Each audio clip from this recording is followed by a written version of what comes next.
What's going on, everybody? Oxy here. Today I thought I'd do something a little different, and I'm going to take you guys through a replay of a team fight I had in a previous match with my usual squad. And for this replay, we're going to be focusing on two topics. Number one, we're going to be focusing on taking fights at a numbers advantage, and number two, we're going to be focusing on the angles of attack and how to take proper angles for our fight. So you can see here my team is getting set up on this high ground, and you can see this porta-fort off in the distance behind this tree. We knew from the numbers at the time that there was only one other team left, and we knew that the team was probably over there by the porta-fort. So you can see we're choosing to set up on the high ground right here.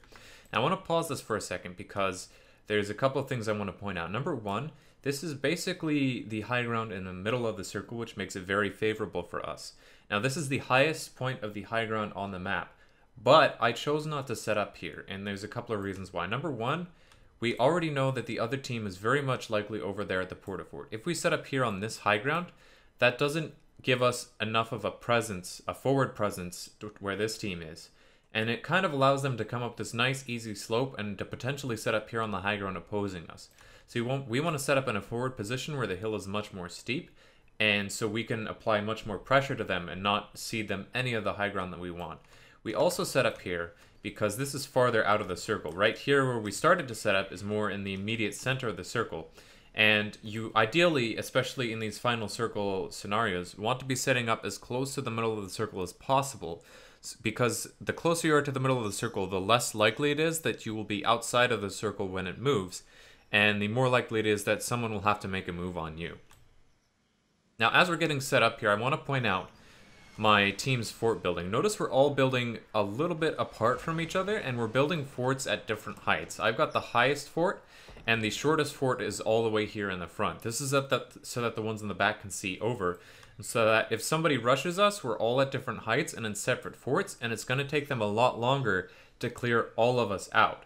And say if somebody rushes Kadantix up here, I'll be on top and I can be shooting down into his fort to help him out. So that's the strategy that we're going for there. Now, as you can see, the other team is setting up, and unfortunately for them, they only have 3 of their members left, while we have 4 of our guys. Now, this gives us a pretty strong advantage right off the bat, because if you can survive until the last couple of fights, like the top 2 or the top 3 in squads, with your whole team up, you're just going to have a huge leg up on the opponents. Now, obviously, this is not always possible. Sometimes stuff's just going to happen to cause you to lose a teammate along the way. But if you can, you really want to prioritize the survival of your teammates because it makes a tremendous difference in the fights. Now, I'm going to pause for a second. I want you to keep an eye on this guy right here who's dropping down, because this is going to come into play in a moment. As of right now, we're kind of just spamming each other out, and nothing's really happening. We're kind of just bombarding each other's forts, trading fire. Nobody's really taking significant damage. You can see Gadantix is kind of getting knocked down here. But right about here, I noticed this guy running down along underneath. Now what he's doing is very, very good. He's setting up a flank. You'll notice he's all the way at the bottom of this cliff. Now, ordinarily, that would be a bad choice to be on the low ground, but we are already occupying the high ground. Instead, what he's doing is he's using this low ground as cover, because I'm the only one who can sometimes see him, and I can't even see him right now as he's running because he's so far down that the ground up here actually blocks him from our sight. So he's able to get this flank off and run all the way over here. Now, I do notice him running, and I call out to my team, hey, there's a guy who's moving along the bottom. And I decide to myself, he's probably going to show up here, which you can see this is exactly what he's doing. So I call to them. You can see I'm forwarding up. This is me right here. I'm forwarding up and healing up because I just got knocked down. But as soon as I heal up, I'm going to be coming over here to contest this. Now, what this guy is doing is really, really smart.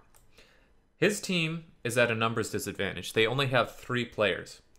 There's no way around that unless they kill one of us. But as it is right now, they're at a severe disadvantage.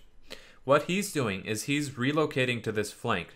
Not only is this on our flank, but it's also even more high ground over us. It's the highest high ground in the map. So by doing this, he is giving his team a much better chance, because with his 2 remaining guys here distracting us, once he gets in this position, they can hit us from multiple angles of attack. And this is what I'm talking about, taking multiple angles and hitting your enemies from several different directions at once. If he gets up here, this is going to be pretty bad for us, because that's going to leave us exposed to 2 different angles.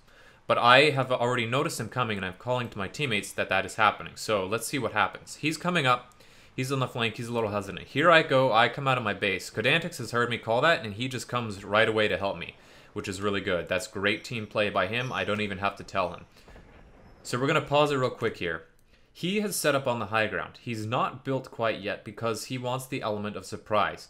Unfortunately for him, however, we did notice him and we did predict that he would be coming here. So we're already starting to shoot at him.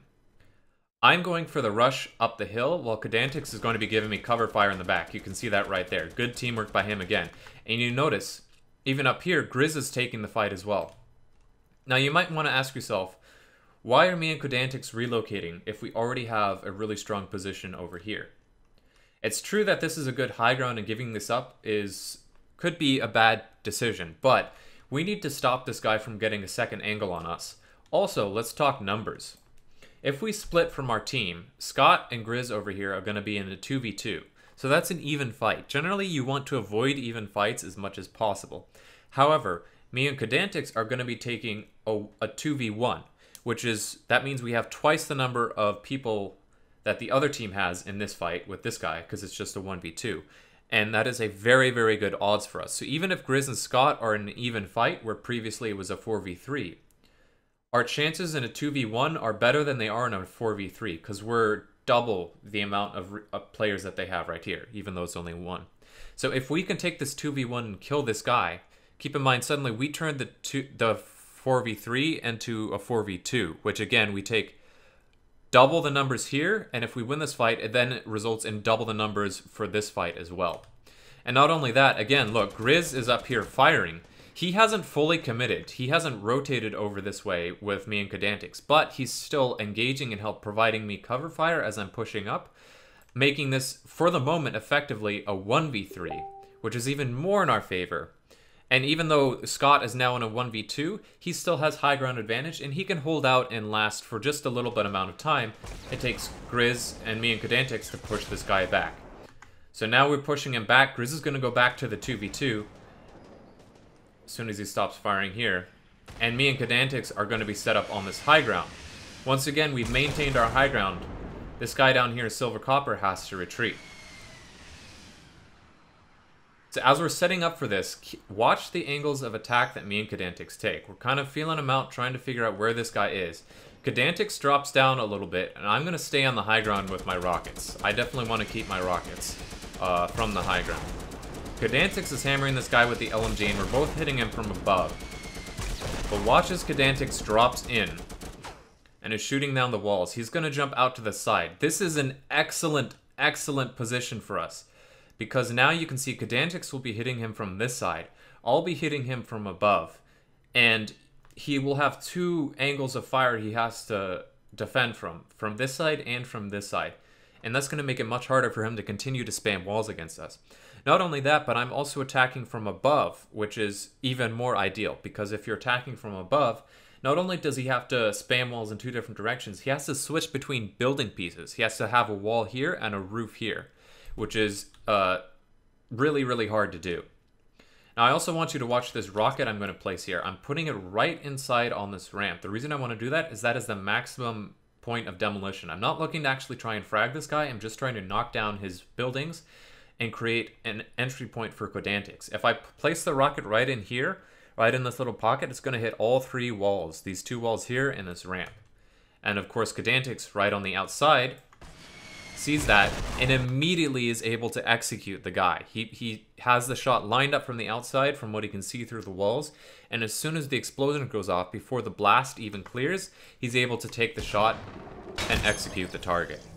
So with that down, remember, Scotcha and Grizz are still up. They're still alive and they've still got the high ground. So now we're in a 4v2 situation.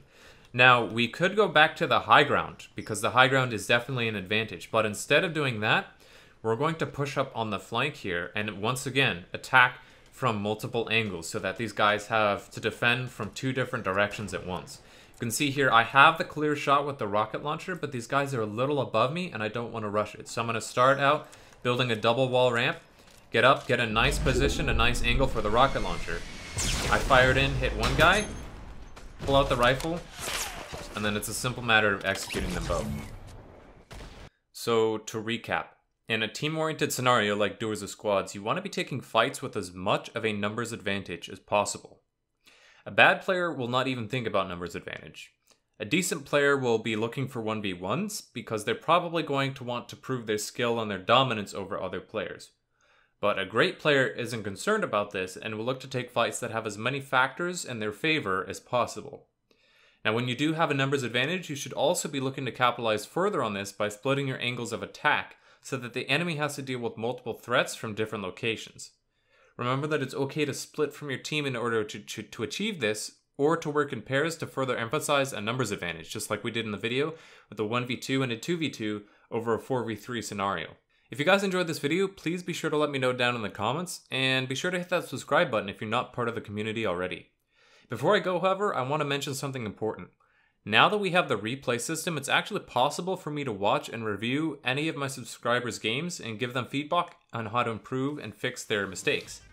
If this is something you guys would like to see me do regularly on the channel, please let me know. Sharing replays with someone else is as simple as clicking the Show Replay Folder button, zipping the replay file, and sending it via email or Discord to me for review. I would love to make analysis videos like this a regular occurrence on the channel. And with that, my name is Oxy, and I'll see you guys in the next one. Cosmos and west. What? What? Oh my god, these guys are garbage.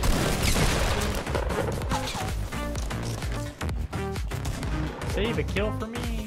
Are they up or down? Got him.